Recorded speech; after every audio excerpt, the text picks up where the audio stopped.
Hello students, welcome again in the first chapter of chemistry class 10th CBSE, and the chapter is chemical reactions and equations.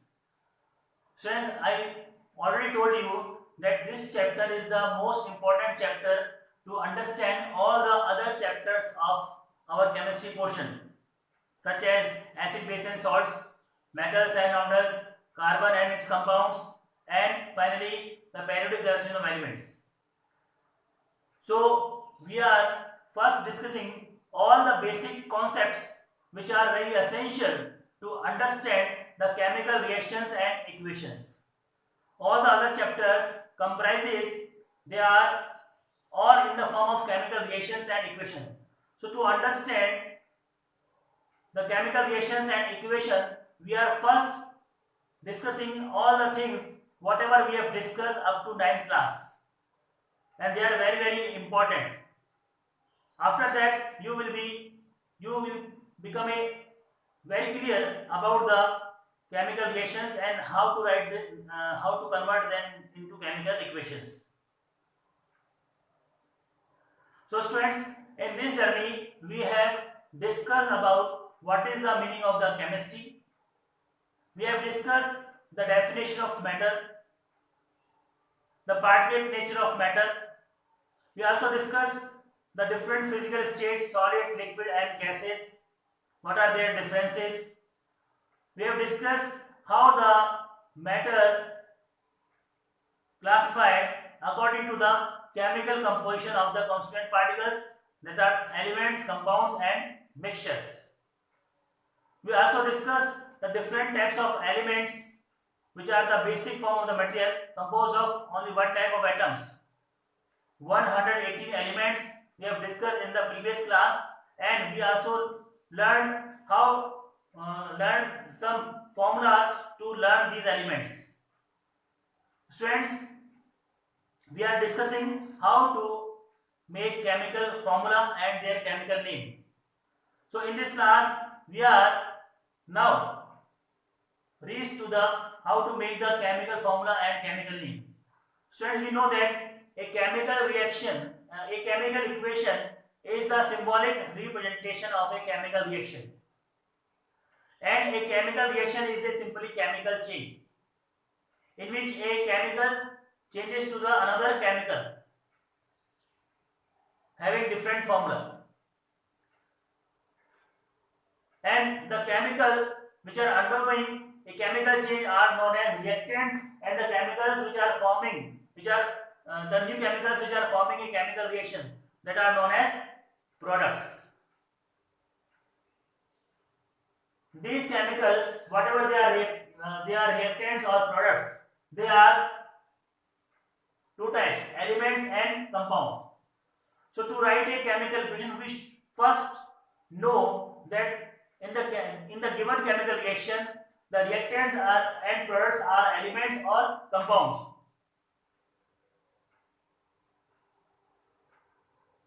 We know that elements are composed of only one type of atoms, and these elements may be solid, liquid or gaseous in physical state. Students, these elements may be monoatomic or polyatomic. Monoatomic means the constant particles of elements composed of only one atom, and polyatomic means the constant particles of elements composed of two or more than two atoms. These elements are two types according to their nature, that metals and non-metals. Students, metals are always monoatomic in nature. Their constant particles composed of only one atoms, and metals are electropositive elements. They have tendency to lose electrons. The most commonly metals which we will use in our chemical reactions, and we have to write their symbols or formula. These are sodium. When sodium metal is written, we will write Na. For potassium, we will write K. If the magnesium metal is given, you will write Mg. If the calcium is given, you will write Ca. If barium is given, then you will write Ba. If aluminium metal is given, you will write Al. If tin is given, you will write Sn. If lead is given, you will understand Pb. If mercury is given, you will understand Hg. If manganese is given, you will write Mn. If iron is given, you will write Fe. If cobalt is given, then you will write Co.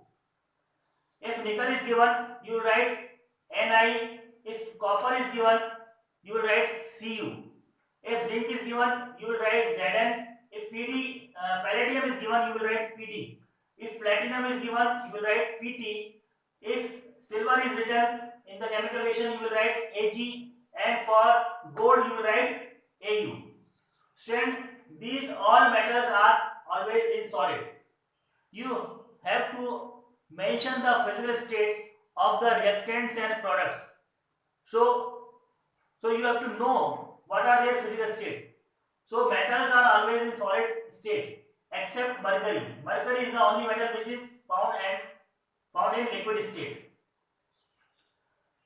Next, the elements may be nonmetals. They may be solid, liquid or gas. Nonmetals may be monoatomic or polyatomic. Their constituent particles are composed of only one atom or also composed of two or more than two atoms. Students, nonmetals are electronegative elements. They have tendency to gain electron. Some common nonmetals which we will use in our different chapters, different chemical reactions, that are hydrogen gas. If hydrogen gas is given, you will write H2. If oxygen gas is given, you will write O2, not O. Because it is diatomic, it is also diatomic. Nitrogen gas, it is also diatomic. So you will write down N2. If fluorine gas is given, you will write F2, it is also diatomic. If chlorine gas is given, you will write Cl2. If bromine is given, you will write Br2, it is also diatomic. And it is liquid at room temperature. Iodine, it is solid at room temperature and it is also diatomic, you will write down I2. If coal, carbon, coke is given, then you will write C.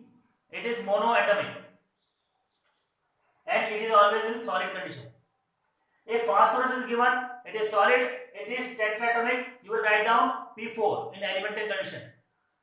If sulfur is given, it is solid, it is octatomic, you will write down S8. If neon, helium is given, you will write down Ne, it is monatomic, helium is also monatomic, both are gases, they are noble gases. Sometimes we will use these elements for explaining the chemical reactivity of an atom, especially in the carbon and its compound and metals and nonmetals. Student, let's move towards compounds. Compounds means combination. The chemicals which are formed by the chemicals of different atoms. Means compounds are formed by elements. When different elements, metal and non-metal or non-metal and non-metal, combine to each other, they form compounds. These compounds may be solid, liquid or gaseous in physical state. Students, on the basis of the nature of the chemical reaction, how the atoms are reacting to each other, they are sharing the electrons or transferring of the electrons. There are two types of compounds, covalent compounds and ionic compounds. Covalent compounds are formed by when atoms of different nonmetals react to each other. Since the atoms of nonmetals are electronegative in nature, they have tendency to gain electron, so that they will share the valence electrons and to form bonds.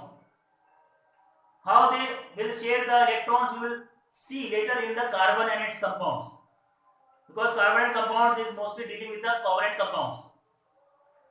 So covalent compound is formed by the mutual sharing of valence electron between the atoms of different non-metals. And these covalent compounds are two types: organic compounds and inorganic compounds. So an organic compound is generally compounds of carbon and hydrogen. The compounds and carbon and hydrogen that are known as organic compounds. We will discuss detail in carbon and its compound, because carbon and its compounds are known as organic compound. You can see that in this example, this is known as methane. It is composed of carbon and hydrogen. Carbon is nonmetal and hydrogen is also nonmetals. So carbon and hydrogen will react to each other and forms the compound methane. Another compounds are inorganic compounds. The compounds are other than carbon that are known as inorganic compounds. You can see that in this example, hydrogen and oxygen are combined and to form one molecule of water.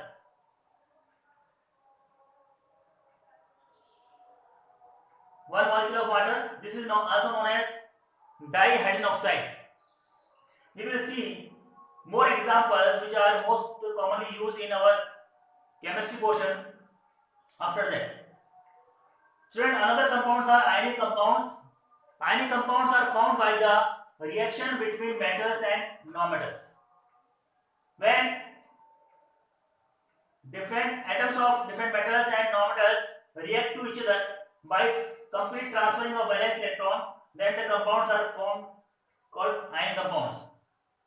Because metals are electropositive in nature, they have tendency to donate electron, and non-metals have the tendency to gain electrons.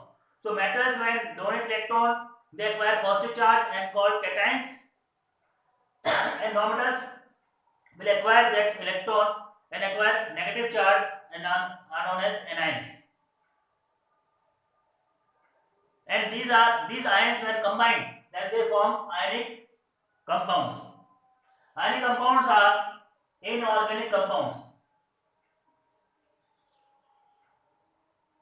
And for example, sodium chloride, NaCl. You can see that the sodium is metal and Cl is non-metal. Sodium is in cation form and chlorine is in anion form. This is known as sodium ion, this is known as chloride ion. And total positive charge is equal to total negative charge. So whole compound is electrically neutral. So we will see that some common examples of ionic compound which will helpful in our chemistry portion. So next section we will see that. Thank you.